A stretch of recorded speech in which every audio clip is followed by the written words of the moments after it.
बचपन में जब हम महाभारत देखते थे तो सोचते थे कि जब कौरवों पांडवों में इतनी ही लड़ाई थी तो भी वो युद्ध क्षेत्र में एक दूसरे को भ्राताश्री क्यों कहते थे।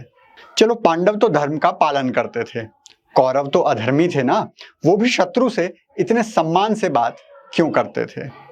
दुर्योधन युधिष्ठिर को ज्येष्ठ भ्राता कहता था। इसका कारण है कि बुराई के भी अपने स्तर होते हैं और उस समय समाज का, व्यक्ति का स्तर इतना ऊंचा था कि अधर्मी भी कुछ मर्यादा तो रखते थे। लेकिन आज के लंपट वामपंथी उस मर्यादा का फायदा उठाकर अधर्मियों का महिमा मंडन करते हैं ताकि धर्म के प्रति लोग कंफ्यूज हो जाएं। कुछ ऐसा ही प्रयास है फिल्म रावण लीला। हे मनुष्य, बाबा के दरबार में आओ तो घंटी बजा के आना। हेलो और नमस्कार मित्रों, एक नई फिल्म आ रही है रावण लीला। नाम आपको थोड़ा अलग लग सकता है, लेकिन कहानी रामलीला, राम, रावण और सीता माता के इर्द गिर्द ही है। सचमुच कितने धार्मिक हो गया ना कराची वुड। आखिर अचानक से उसकी धर्म पर इतनी आस्था कैसे हो गई कि वो हमारी पुरातन संस्कृति को, उस कथा को जो हजारों वर्षों से लाखों बार सुनाई जा चुकी है, फिर से सुना रहा है। काश कि ऐसा होता, और होता तो हम इसे बॉलीवुड ना कहते, कराची वुड क्यों कहते। ये मक्कारों का वो समूह है जो आपकी आस्था को मिटा नहीं सकता, इसलिए दूषित करने की पूरी कोशिश करता है, कोई कसर नहीं छोड़ता। पहले इसके नाम पर ही आते हैं।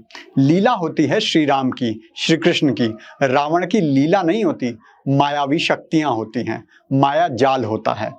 यहां इन विधर्मियों ने खेलने की कोशिश क्या की है कि रावण की उन मर्यादाओं का सहारा लेकर राम और सीता के चरित्र को नीचा दिखाने की कोशिश की गई है। जिन मर्यादाओं में रावण का कोई श्रेय नहीं था, वो युग ही ऐसा था कि बुरे से बुरे व्यक्ति की कोई मर्यादा होती थी। युद्ध जीतने के बाद सेनाएं जनता को लूटती नहीं थी, महिलाओं को बंदी बनाकर बाजारों में बेचा नहीं जाता था, सूर्यास्त के बाद युद्ध नहीं किया जाता था, मरने के बाद शत्रु का भी अंतिम संस्कार पूरे सम्मान के साथ किया जाता था। ऐसे में वो करते क्या हैं? प्रश्न पूछते हैं, उत्तर नहीं देते, केवल प्रश्न पूछते हैं ताकि आपके मन में संदेह पैदा हो। आप सोचते हो कह तो सही रहा है, बात में दम तो है। अभी तो फिल्म का 2 मिनट का ट्रेलर आया है। अब इसके लिए मैं नया नाम दे रहा हूं, ट्रेलर जिहाद। देखो, हमने देखा है तांडव हो, बुलबुल हो, पाताल लोक हो या फिर पद्मावत, इन फिल्मों और वेब सीरीज में ट्रेलर में ही गंदगी परोस दी जाती है। पता है फिल्म तो कितने ही लोग देखेंगे, तो ट्रेलर में ही गंद फैला दो, अपना काम हो गया। इस ट्रेलर में राम और रावण बने लोगों का एक संवाद है। रावण कह रहा है, आपने हमारी बहन का अनादर किया तो हमने आपकी स्त्री का अनादर किया, फिर भी लंका हमारी जली, भाई और बेटे हमारे शहीद हुए। ध्यान दीजिए, बलिदान नहीं हुए, शहीद हुए। सारी परीक्षाएं भी हमने दी, फिर भी जय जयकार आपकी। ऐसा क्यों? इस पर श्री राम बना किरदार उत्तर देता है, क्योंकि हम भगवान हैं। अब इस एक डायलॉग में ये विधर्मी बहुत सारे खेल खेल गए। सबसे पहला खेल विक्टिम कार्ड। ये देखो, हमारे साथ भी गलत तो हुआ है, चाहे हमने कितने भी पाप क्यों ना किए हों। यही दलील तालिबान और आईएसआईएस का समर्थन करते हुए दी जाती है। ये भटके हुए नौजवान हैं जिनके साथ दुनिया ने अन्याय किया और ये आतंकी बन गए। दूसरा, मैंने तो बदला लिया है, तुमने मेरे साथ किया, मैंने बदले में तुम्हारे साथ किया। और जो डरपोक आतंकी होते हैं वो यही करते हैं। कश्मीर में देख लो, धारा 370 हटने के बाद सेना पे पत्थर फेंकने का तो गुर्दा बचा नहीं है। इसलिए भाजपा के नेताओं को, उनके 2-2.5 साल के बच्चों को निशाना बनाकर अपनी मर्दानगी का सबूत दे रहे हैं। अब रावण में इतनी हिम्मत नहीं थी कि श्री राम का सामना कर सके, इसलिए छल से सीता माता से बदला ले रहा है। और यही कारण है कि तुम्हारी जय जयकार नहीं होती। तीसरा, आप कभी भी देखेंगे तो जो असली हीरो होगा उसे हमेशा कमजोर डायलॉग दिए जाएंगे, चुप दिखाया जाएगा। इसीलिए श्री राम कह रहे हैं, क्योंकि हम भगवान हैं। अगर जो कारण मैंने बताया वो बताता तो प्रोपेगेंडा कैसे चलता, और प्रोपेगेंडा नहीं चलता तो कराची से पैसा कैसे आता। बाकी सब गंदगियां तो फिल्म में भरी ही हैं।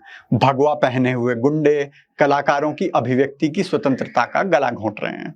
बाकी तन सर से जुदा वाले तो अभिव्यक्ति की स्वतंत्रता के गले की मसाज करते हैं। और फिर माता सीता का किरदार करने वाली लड़की रावण का किरदार करने वाले लड़के से प्यार करती है। कैसा संयोग है ना, वैसा ही संयोग जैसा खिलजी रानी पद्मिनी से प्यार करता है। कहानी है ना। अच्छा, ये फिल्में तो होती ही हैं जहर, जो कुएं में ही मिला दिया जाता है। उसके बाद का काम करने के लिए आता है लश्करे मीडिया। इंडियन एक्सप्रेस लिख रहा है कि प्रतीक गांधी इसमें अंधविश्वास पर प्रश्न उठा रहे हैं। अच्छा जी, श्री राम पर विश्वास अंधविश्वास हो गया? आज तक 2 मिनट का ट्रेलर देखते ही दमदार परफॉर्मेंस की घोषणा कर दे रहा है और इंडिया टुडे कह रहा है कि प्रतीक दिल जीतने के लिए तैयार है। लेकिन प्रॉब्लम क्या है ना, अब हिंदुओं ने दिल के साथ साथ दिमाग का प्रयोग करना भी शुरू कर दिया है। अब उर्दू फिल्म इंडस्ट्री के चने बेचने के दिन आने वाले हैं, क्योंकि उनका प्रोपेगेंडा तो कोई खरीदेगा नहीं, शायद चना ही कोई खरीद ले। बाबा का आज का ब्रह्म ज्ञान है उर्दू फिल्म इंडस्ट्री के नाम। देखो, तुम में इतनी हिम्मत तो है नहीं कि शांति प्रिय मजहब या प्रेम प्रिय मजहब पर कोई फिल्म बना सको, लेकिन अगर जरा सी शर्म बची हो तो सारा अली खान की इंस्टाग्राम पोस्ट पर जाकर देख लो। गणेश वंदना की फोटो के नीचे जरा शांति दूतों के कमेंट पढ़ो। अगर हिम्मत है तो इस विषय पर फिल्म बनाकर दिखाओ, और नहीं बना सकते तो हमारे धर्म से दूर रहो। अगर आप भी इन रावणों और कंसों को बेनकाब करना चाहते हैं तो कृपया लाइक, शेयर, कमेंट और सब्सक्राइब जरूर करें, क्योंकि खुशियां बांटने से बढ़ती हैं।